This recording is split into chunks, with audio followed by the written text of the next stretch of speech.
Bonjour à tous, c'est Gloria de Polygotria. Alors aujourd'hui, on va étudier qu'est-ce que c'est qu'une langue.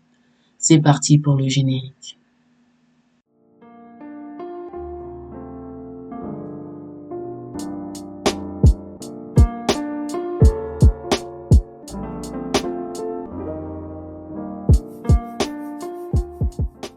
Aujourd'hui, on va parler de mon sujet préféré de peut-être toute ma chaîne, les langues de l'humanité.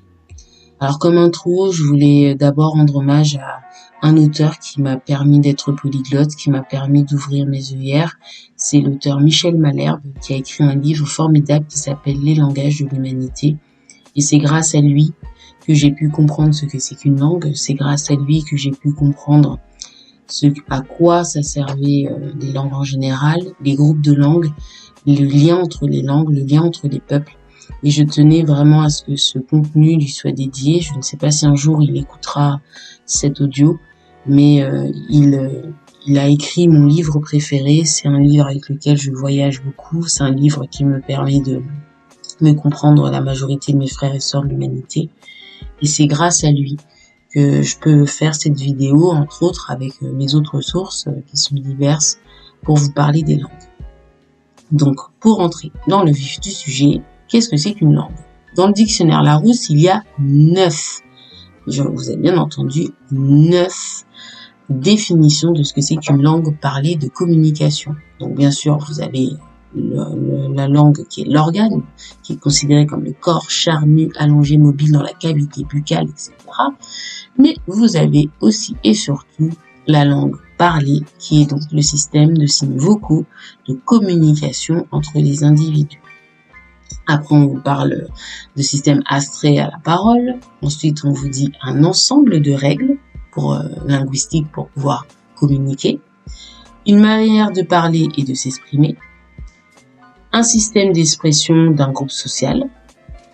Donc, si vous avez un champ lexical ou si vous êtes un auteur. Une manière particulière de s'exprimer par un sentiment. Ensuite, on vous dit toujours moyen d'expression non verbale utilisé par un artiste. Et enfin, langue étrangère ou division régionale de l'ordre d'un endroit. Par exemple, on vous dit division régionale de Malte. Là, on parle de Provence, Auvergne, France, etc., etc. Donc, pourquoi c'est important pour moi de vous parler de ces 9? Parce que à chaque fois, vous sentez ce mot qui revient, expression, ce mot de communication, ce mot de lien fait par les mots pour relier les hommes. Voilà à quoi sert une langue. Et surtout, il y a une manière, donc il y a une forme, il y a des règles qui sont conventionnées. Il y a des conventions très sérieuses, il y a une convention de l'encyclopédie qui se réunit tous les ans pour déterminer ce qu'on y ajoute et ce qu'on enlève. Il y a la convention de dictionnaire qui rajoute des mots et qui enlève les mots anciens afin que le dictionnaire garde un nombre plus ou moins important de 50 000 mots pour la langue française, par exemple, qui détermine la langue, qui détermine ses règles, qui détermine son écriture, qui détermine sa grammaire, qui détermine sa conjugaison, qui détermine ce qui va faire qu'il y a beaucoup d'enfants qui peuvent être dyslexiques ou non. Donc tout ça, ça vient des langues. Donc grâce à ces règles, on arrive à s'exprimer, on arrive à communiquer sa pensée. On peut aussi communiquer un champ lexical de son travail, on peut communiquer une multitude de choses. Le mot communiquer comme commun, c'était une fusion, former un groupe, former une unité, former une sorte d'équilibre entre les personnes sur une base commune qu'est la langue. Je l'ai dit dans une autre de mes vidéos de podcast, la langue est la première source de ralliement des gens.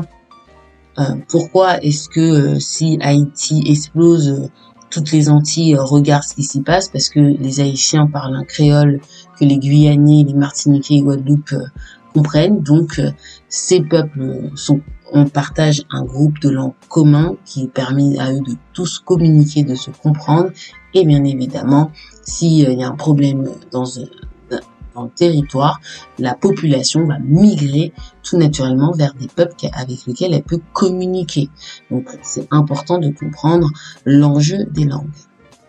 Donc là, cette vidéo est une introduction à quelque chose qui va me tenir vraiment à cœur et qui, je l'espère, va beaucoup vous plaire. C'est que bientôt, je vais rentrer dans le détail pour vous présenter toutes les langues, en tout cas les grandes familles de langues du monde. Donc, il y aura les langues africaines, avec aussi les langues asiatiques du sud-est et océaniennes, les langues d'Amérique et les langues asiatiques, eurasiatiques, et bien sûr les langues du Moyen-Orient. Donc je vais vous faire un topo de tous ces groupes, d'où ils viennent, pourquoi est-ce que ces groupes sont là où ils sont, quels sont les plus anciens groupes, quels sont les groupes les plus récents, et quels sont les groupes isolés, quels sont à l'inverse les groupes qui ont une bizarrerie assez intéressante à étudier, encore des groupes dont on connaît rien, comme je pense à l'île du Sentinelle en Inde, où il y a des Noirs là-bas, mais on ne connaît pas beaucoup d'informations, de dates sur ces peuples-là, car ce sont des peuples isolés à la population et on n'a pas décrit les concernant. Donc j'espère que cette introduction vous a plu. Bientôt, ne vous en faites pas, vous aurez le reste des langues de l'humanité. À très bientôt pour un prochain contenu. Ciao, ciao.